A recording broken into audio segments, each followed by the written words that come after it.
chers compatriotes, chers frères et amis, beaucoup d'entre vous ici me connaissent par mon nom, peut-être pas ma personne. Donc je vais d'abord commencer par me présenter. Je suis Francis Messan, donc vous voyez mes titres. Donc j'ai fait, je suis professeur assistant actuellement à Virginia Union University.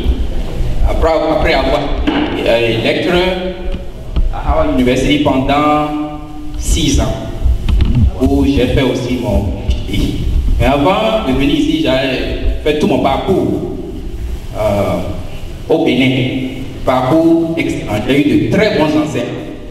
Les meilleurs enseignants sortis de l'école normale supérieure voulaient enseigner au CEG d'Avier. Et donc, c'est là où j'ai eu ma base. J'en suis sorti finalement avec un DEA en tant que major de promotion. Major de promotion pour le DEA.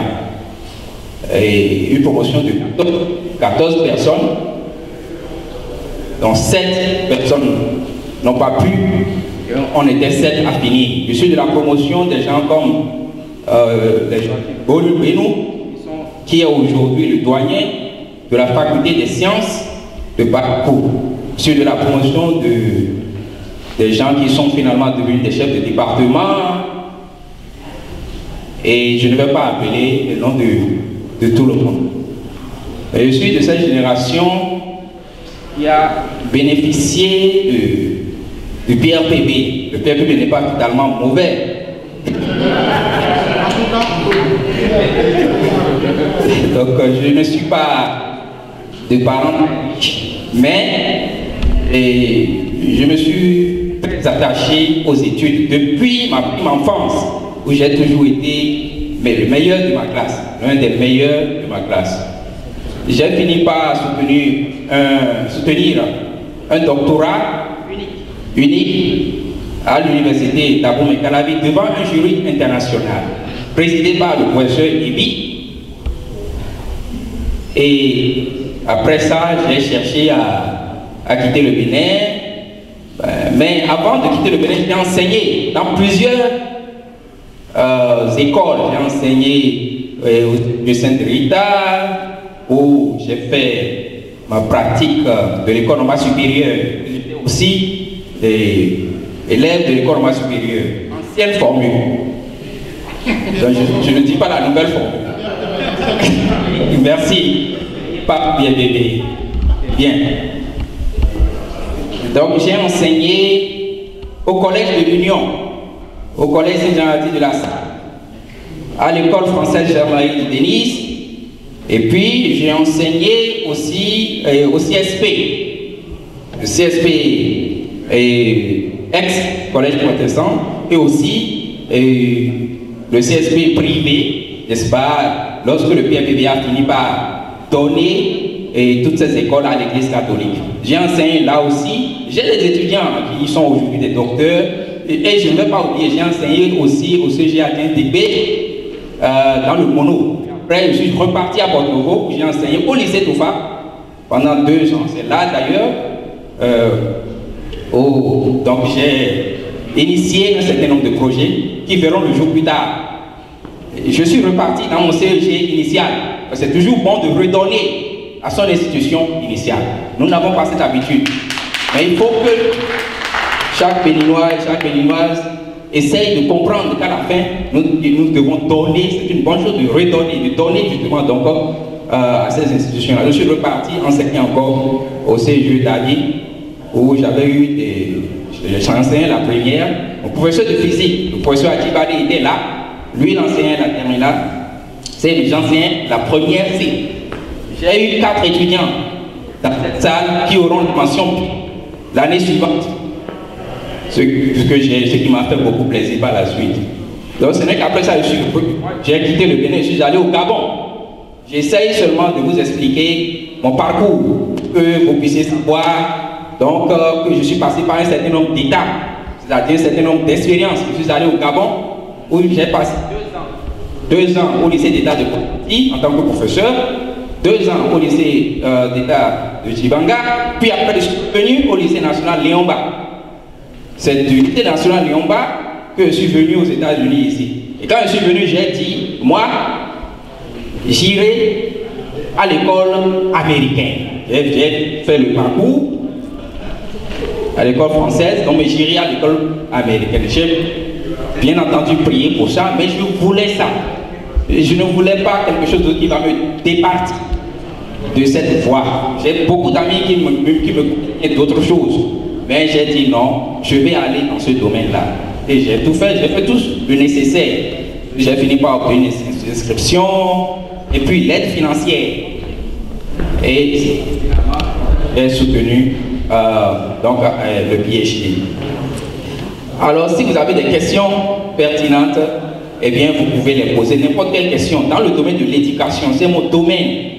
C'est mon domaine. Que ce soit en français comme en anglais, c'est mon domaine. Et je dis souvent aux gens que je suis enseignant par vocation. Je ne suis pas venu dans l'enseignement seulement à cause de l'argent, c'est par vocation. Par vocation, parce que j'ai des parents qui sont aussi enseignants. Mon grand-père fut instituteur, l'un des premiers instituteurs du Dahomey d'alors, formé à l'école William Ponty de Dakar. C'est mon grand-père, je dirais le père de mon père. Et j'ai des oncles aussi, bon, qui ont... Donc je suis vraiment un enseignant de carrière. Bon, sans plus tarder, et je vais donc je vais commencer par développer le thème, la promotion de l'éducation dans la vie des Béninois de l'extérieur en Amérique. So, promotion of education in the life of the Beninese of the North of America. Ok, donc je vais d'abord parler des statistiques. Je vais parler aussi des barrières linguistiques, donc statistical analysis, linguistic barrier, and the degree evaluation, the financial aid, and also I will talk a little bit about the highest, paying job.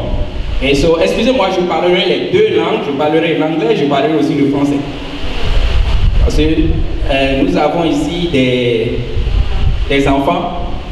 J'aurais souhaité que beaucoup d'enfants arrivent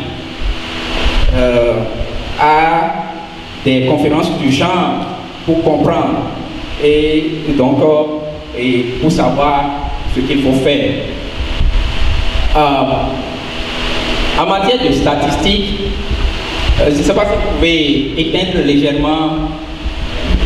Oui, éteindre la lumière.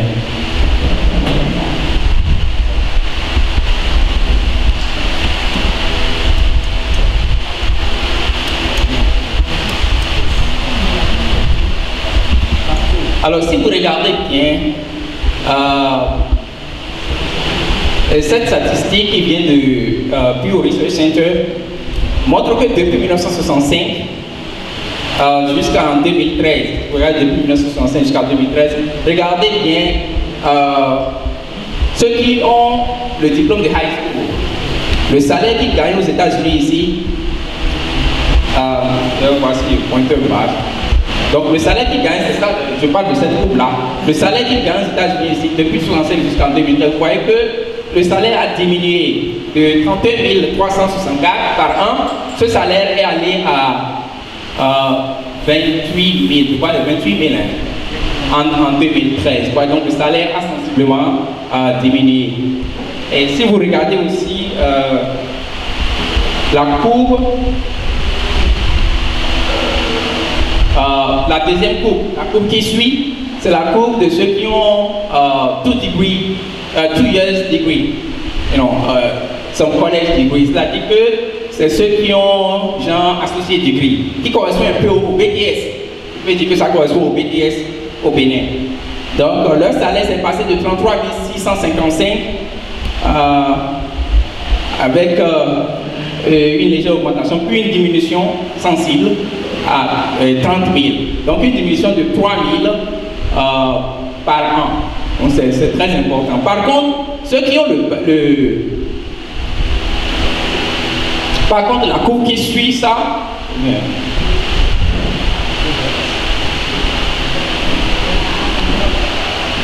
la coupe qui est en haut. Donc, cette coupe-là montre le degré de bachelor. Vous voyez que ceux qui avaient le bachelor en 1965 gagnaient dans les 38 000 et quelques. Donc, le salaire a augmenté jusqu'à 45 500. Donc, je parle du salaire moyen. Autrement dit, il y a des salaires qui sont élevés, plus élevés que ça, et il y a des salaires qui sont moins élevés. Mais la moyenne, actuellement, lorsque vous avez le bachelor degree, vous gagnez une moyenne de 45 500. Donc, ceci prouve l'importance, n'est-ce pas, de faire les diplômes, de ne pas rester seulement au niveau du high school diploma. C'est très important parce que les employés de plus en plus préfèrent des gens qui ont des skills universitaires, notamment le bachelor. Ils préfèrent de plus en plus ça et ils ne veulent plus recruter beaucoup de... Ils ne veulent plus payer, j'allais dire, les high school diplômas. Ils préfèrent payer les bachelors.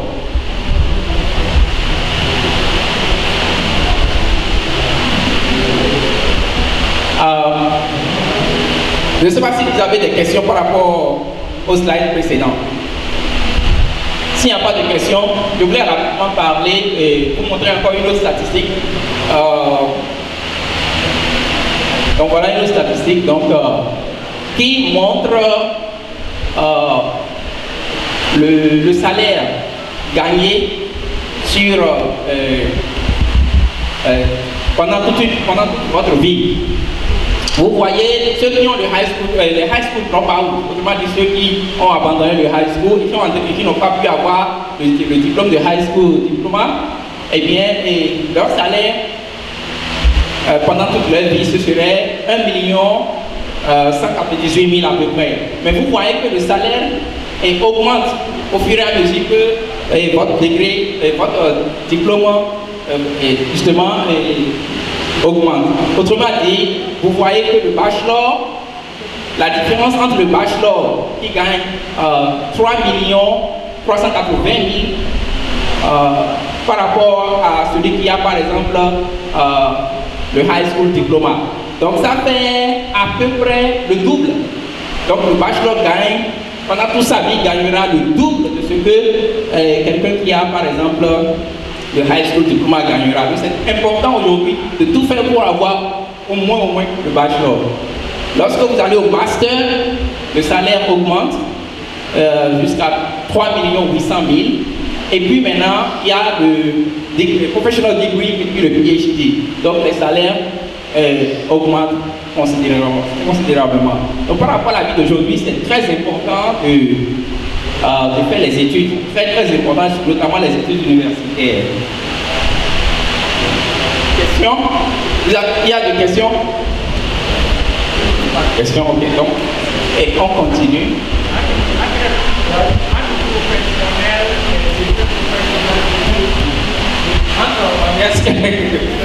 Merci, monsieur Jonas, pour cette question. Ouais, vous voyez, il y a une légère différence entre professional degree et PhD. Donc, professional degree, ça veut dire que vous avez le diplôme académique, mais aussi vous avez le diplôme professionnel. C'est-à-dire, c'est par exemple, si vous êtes, disons, un physicien ou bien un mathématicien et vous allez faire la statistique en plus, ou bien vous allez faire du genre computer science, voilà, c'est là où vous restez. Donc vous avez le diplôme professionnel et vous pouvez être, vous pouvez travailler pour certaines institutions, même gouvernementales ici. Vous pouvez travailler pour le NIH, National Institute of Health, vous pouvez travailler pour la NASA, ou bien la NOAA, ainsi de suite. Vous êtes patron dans votre domaine, vous êtes manager, donc vous gagnez un peu plus que celui qui a le PhD. Donc ça fait 4 600 000 et le PhD c'est 4 millions à peu près. C'est bon?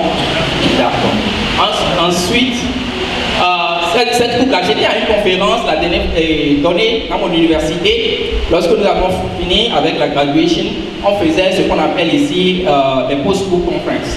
Donc il y avait une spécialiste dans le domaine de l'éducation et de la sociologie qui était venue. Et donc j'ai acheté, elle a amené 3 livres, donc j'ai acheté les 3 livres. Donc cette coupe-là, j'ai pris cette coupe-là dans son livre. Cette coupe montre pratiquement, corrobore pratiquement ce que nous avons dit tout à l'heure, à savoir que depuis les années 60 jusqu'à nos jours, vous voyez comment le salaire pour le high school diploma, high school dropout ou bien les associate degree, le salaire tend à diminuer. Le salaire n'augmente pas véritablement. Par contre, vous voyez la grande différence au niveau de ceux qui ont le bachelor. Le salaire augmente considérablement parce qu'on veut vraiment les recruter.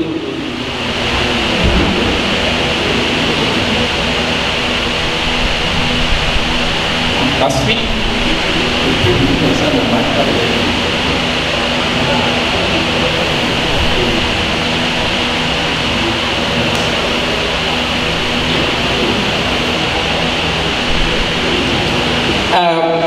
Non, je vais maintenant parler des problèmes sur le plan des problèmes pour les étrangers.